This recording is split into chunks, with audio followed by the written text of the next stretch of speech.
da eloquência, tá certo? E Tertuliano joga tudo fora. Aquilo não apenas não se aproveita, como aquilo é heresia, é um negócio pecaminoso e tem que ser esquecido, tá certo? Ao passo que outros, como Clemente de Alexandria, começam a perceber que existe um elo de continuidade, quer dizer, o mesmo elo de continuidade que Philon viu entre a revelação antiga judaica, tá certo, e a filosofia grega, haveria entre a filosofia grega e a nova revelação. Se Moisés, de certo modo, antecipa toda a filosofia e a ciência gregas, tá certo, sob a forma compactada e simbólica, né, da linguagem do Pentateuco,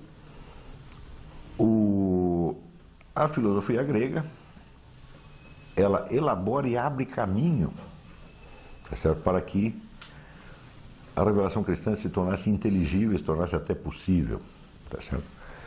Então Clemente diz que a filosofia é o pedagogo que leva até o Cristo. Ora, isso é uma observação muitíssimo interessante, porque se vocês lembrarem do que eu disse da transição da tragédia grega para Sócrates, lembram disso? O que era a tragédia? Era a confrontação entre a lei divina, tá certo? Tal como apreendida por um indivíduo humano, e, vamos dizer, a lei da polis, a lei da sociedade, tá certo? A lei do Estado, que remotamente também teria a mesma fonte divina. Tá certo? É como se Deus tivesse, vamos dizer, por um lado, se manifestado na ordem social e, por outro lado, se manifestado na alma humana. Algum reflexo dele tem aqui e ali. Mas esses reflexos, não, como são apenas reflexos e não a própria verdade divina considerar em si mesmo, eles têm contradição uns com os outros. Não é isso? E é justamente esta contradição que aparece na tragédia grega. Tá certo? A tragédia é um drama cívico que visa justamente a propiciar que a coletividade reintegre estas verdades, tá certo, divinas, que não estão explicitamente contidas na lei da polis, na lei do Estado, tá certo? Então, o teatro funciona durante algum tempo como um mecanismo de equilíbrio entre as exigências da coletividade e as exigências mais profundas do indivíduo consciente. E aí chega um ponto que o teatro não funciona mais. Quer dizer, o teatro não exerce mais aquela ação persuasiva, tá certo, e calmante que eleva a população a uma antevisão de uma sabedoria superior ao próprio discurso da comunidade. E nesse instante o que acontece? O teatro vira realidade. A vida de Sócrates é exatamente isso. Sócrates é condenado à morte, exatamente porque o que ele tinha aprendido da lei divina já era, como é que se diz, incompatível, já era inaceitável pela comunidade. Então a comunidade o sacrifica, tá certo? Só que ao longo de toda a vida de Sócrates, ele nunca se preocupou com isso, como é que ia morrer ou deixar de morrer, como é que o negócio ia terminar. Ele estava simplesmente, né, ensinando àqueles indivíduos algumas condições intelectuais para a investigação da verdade. Só isso era tudo o que ele estava fazendo.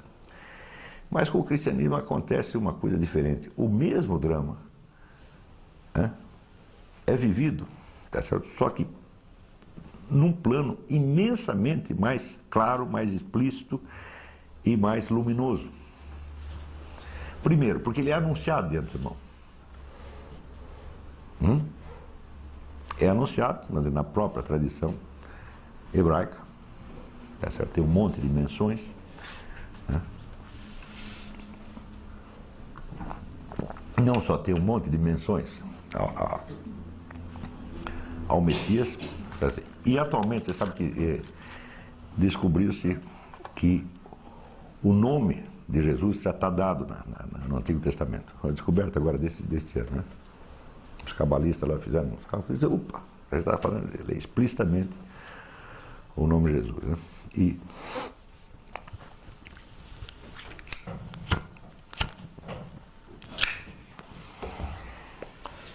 Quer dizer, o drama já é anunciado de antemão.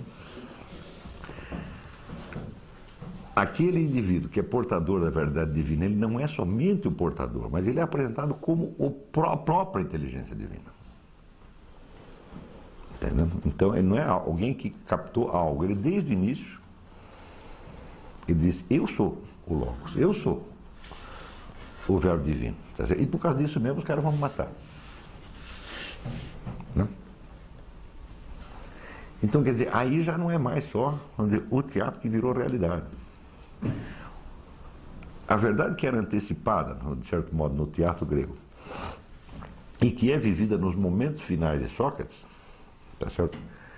Aparece aí não só como um acontecimento, mas como o acontecimento central. De tal modo que toda a explicação da vida humana estará contida nisto aqui. É como se a vida, paixão e morte do nosso Senhor Jesus Cristo explicasse retroativamente o que se passou com Sócrates e o que se passou no teatro grego. De modo que quem assistisse a peça no teatro grego, ou quem visse o que se passou com Sócrates, podia certamente considerar esses acontecimentos muito importantes, mas dificilmente teria a ideia de explicar todo o universo a partir deles. É isso? E pior, a história não apenas se desenrola desta maneira anunciada, com muita antecipação, o próprio personagem, o próprio Cristo, com bastante antecedência, explica o que vai acontecer, como a coisa acontece e depois o homem ressuscita para confirmar aquilo. Ressuscita e aparece perante um monte de gente e fala com um monte de pessoas. Para dizer, olha, se ficou alguma dúvida, se ainda vocês não entenderam aquele, porque no teatro grego você podia sair, você viu a história, né? Você pode entender, pode ter aquele impacto, né? Mas não quer dizer que você tenha compreendido. Aristóteles dizia que o teatro, a arte narrativa, a arte dramática, nada ensina, mas deixa em você um profundo impacto. Este impacto é a atuação do discurso poético. Ele ainda não é uma intelecção. Ele é uma matriz de muitas intelecções possíveis. Você pode passar o resto da vida pensando sobre aquilo, tá certo? Mas, inicialmente, você não entendeu nada. Você simplesmente percebeu. Né? Quer dizer, o teatro vai impactar você como um fato, uma coisa que aconteceu. Aquele que assistiu à morte de Sócrates também ficou impressionado, mas não quer dizer que tenha compreendido. Ele sempre pode achar que aquilo foi coincidência. Ah, foi um azar desgraçado, pô, então se Sócrates tivesse fugido, né? Sempre tem um se, podia ser de outro jeito. Não é isso? Então, sei lá, Antígona podia desistir daquele negócio, tá entendendo?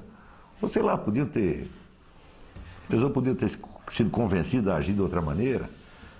E no caso de Sócrates poderia ter dado no pé, ou poderia ter dado uma propina para os caras, poderia ter sido diferente. Mas no caso de Jesus Cristo, não, já veio anunciado de antemão, olha, vai ser assim, assim, assim, assim, por causa disso.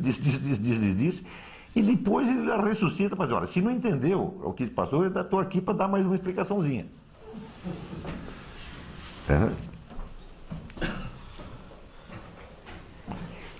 Isso quer dizer que este fenômeno do indivíduo humano, o indivíduo real, de carne e osso, tá certo? Que é o portador da verdade divina, tá certo? E que por causa disso entra em choque com uma outra verdade externa que também deriva da verdade divina, né? Que não é uma coisa do diabo, não foi o diabo que inventou, é apenas, vamos dizer, uma palavra divina antiga, cristalizada em instituições, leis, etc, etc, e que, portanto, já não tem aquela flexibilidade vivente da alma do indivíduo, tá certo? No caso do Cristo, já não é nem o indivíduo que tem a flexibilidade vivente, mas ele mesmo diz, eu sou a vida. Você está entendendo? Quer dizer, esta alma, tá certo, que manifesta entre nós, a presença da inteligência divina, ela é a própria vida, tá certo? E o resto? Bom, o resto foi vida antigamente. Foi vida, mas já morreu. Quer dizer, as leis, as instituições, tudo que vocês fizeram aí, tudo, o começo de tudo isso aí está o quê? Está a vida divina, foi Deus que criou tudo isso. Tá certo? Oi. E essa insistência em falar do Cristo histórico toda hora é uma tentativa de igualá-lo ao Sócrates. Mas se o sujeito fala Cristo histórico, eu digo, não sei do que ele está falando, todo Cristo é histórico, evidentemente. Né? Ué, o que você lê no Evangelho? No Evangelho tem doutrina? Não tem doutrina alguma.